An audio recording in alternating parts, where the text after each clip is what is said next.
Hello बच्चों। तो आज की क्लास में हम लोग पढ़ने वाले हैं अबाउ प्रिंसिपल के बारे में, चूँकि Aufbau principle one of the most important topic for electronic configurations.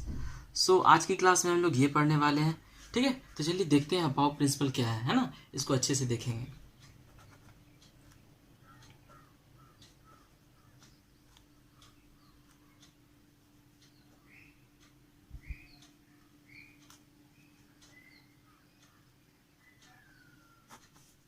ठीक है, Aufbau principle. Aufbau principle generally this is not the name of scientist और any person. Aufbau is a German word. This is the German word जिसका मतलब ये होता है construction. सो किस चीज़ की कंस्ट्रक्शन जी? तो कंस्ट्रक्शन जब हम इलेक्ट्रॉनिक कन्फिग्रेशन करते हैं किसी भी एटम्स की, तो उसमें जो इलेक्ट्रॉन्स जो फिल होते हैं डिफरेंट ऑर्बिटल्स ऑफ सबसेल, तो उसमें जो ऑर्बिटल्स में जो इलेक्ट्रॉन्स फिल होते हैं तो एनर्जी के आधार पे होते हैं। तो उस चीज़ की कंस्ट्रक्शन बताएगा कि किस तरह से अलग अलग सबसेल के ऑर्बिटल में जो इलेक्ट्रॉन्स फिल होंगे उनकी एनर्जी क्या है।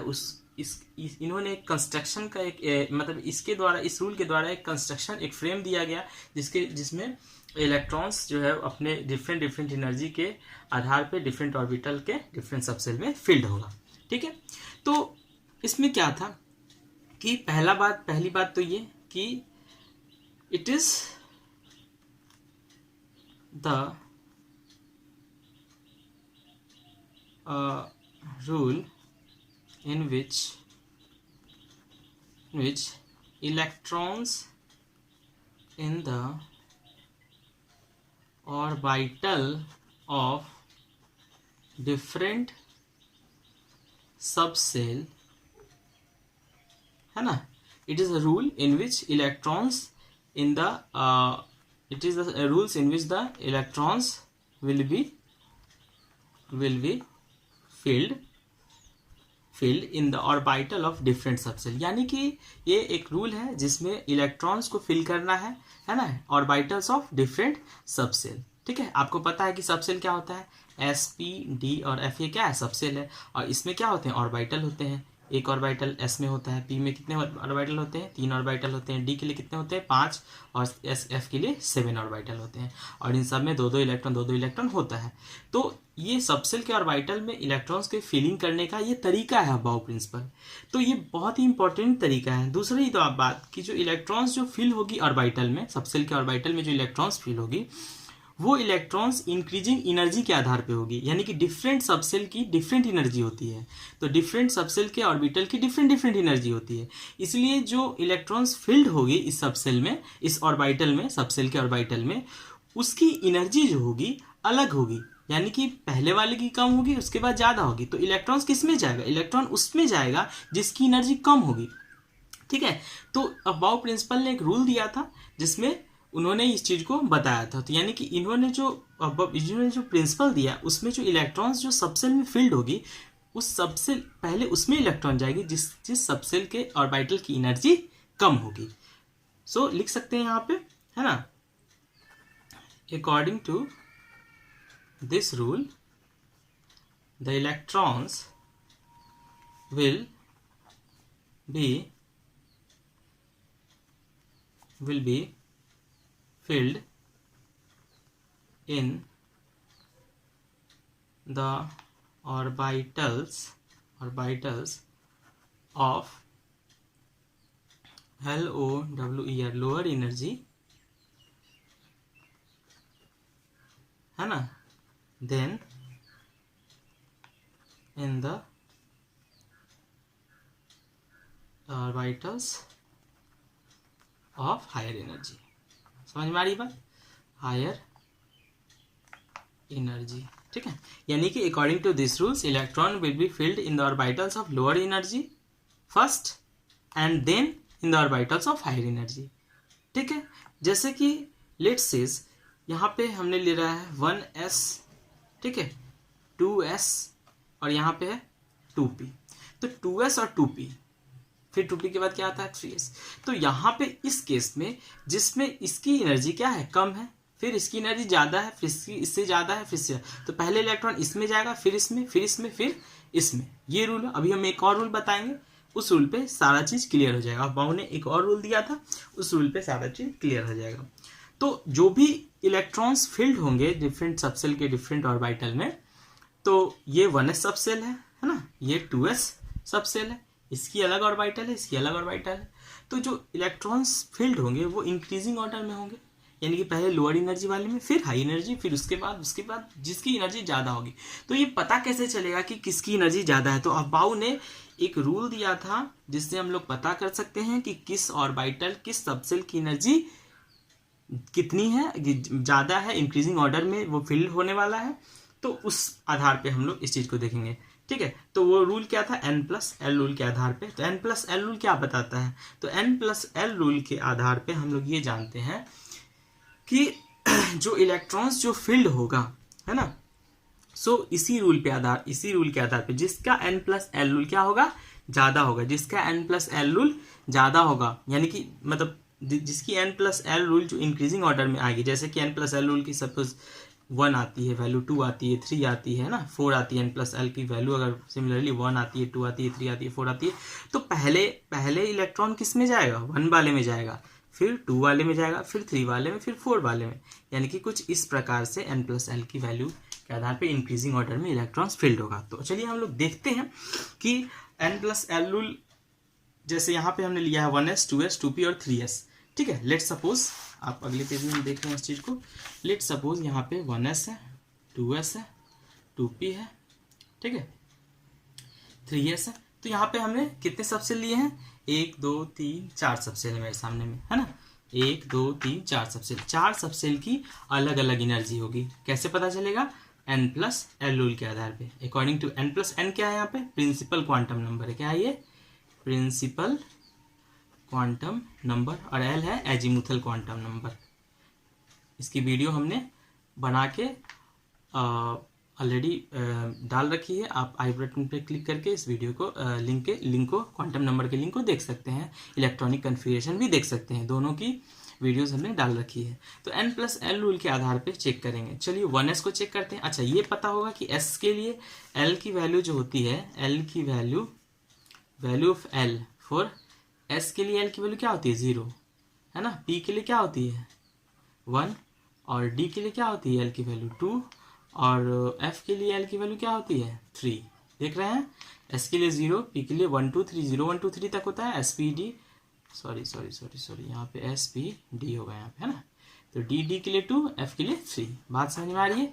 तो यहाँ पे आप देख रहे हो 1s, तो 1 में ये क्या है? 1 क्या है? 1n है, और ये s क्या है? ये l है, ठीक है। तो यहाँ पे देखो, n+l रूल के आधार पे यहाँ पे अगर n+l की वैल्यू अगर हम निकालते हैं, तो यहाँ 1 के लिए n की वैल्यू क्या है? 1 + 0 क्या हो गया?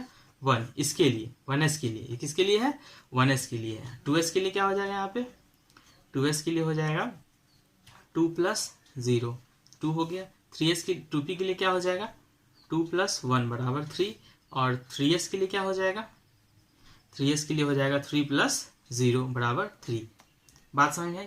तो यहाँ चीज हम इस चीज को देख रहे हैं। अब क्या है कि जरा गौर करेंगे कि यहाँ पे 1 2 3 3 है। गौर करना, 1s, 2s, 2p और 3s में दो जगह क्या आ गया है? 3 3 आ गया है।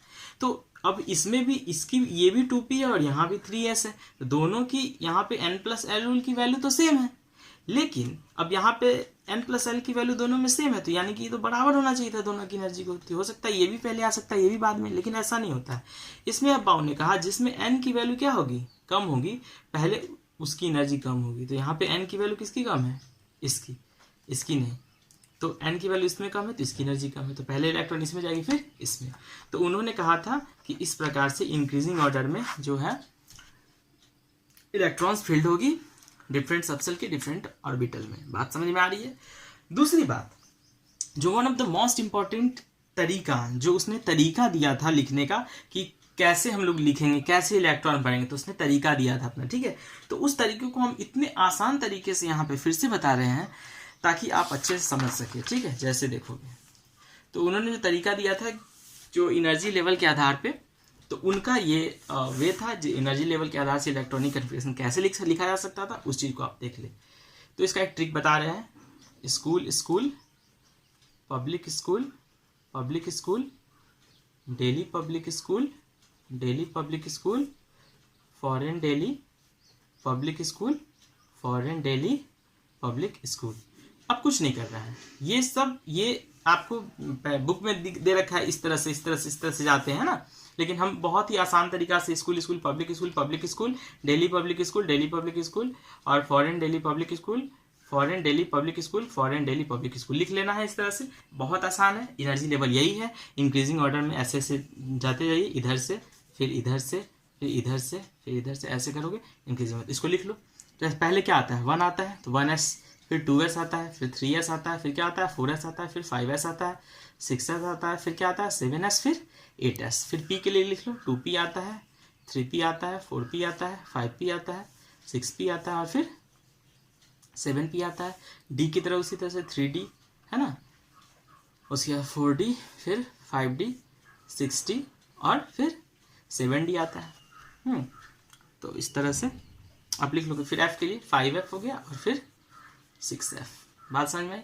तो 1s से शुरू होता है, 2p से शुरू होता है, 3d से शुरू होता है, 5f से शुरू होता है। ऐसा किस लिए होता है? क्योंकि क्वांटम नंबर में ये, मैग्नेटिक क्वांटम नंबर में ये बता रखे हैं हम, है ना।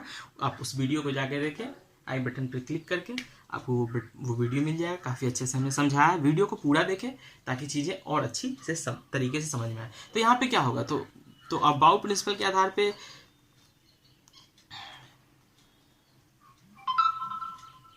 अबाउ प्रिंसिपल के बेस पे तो इसको किस तरह से लिखा जाएगा।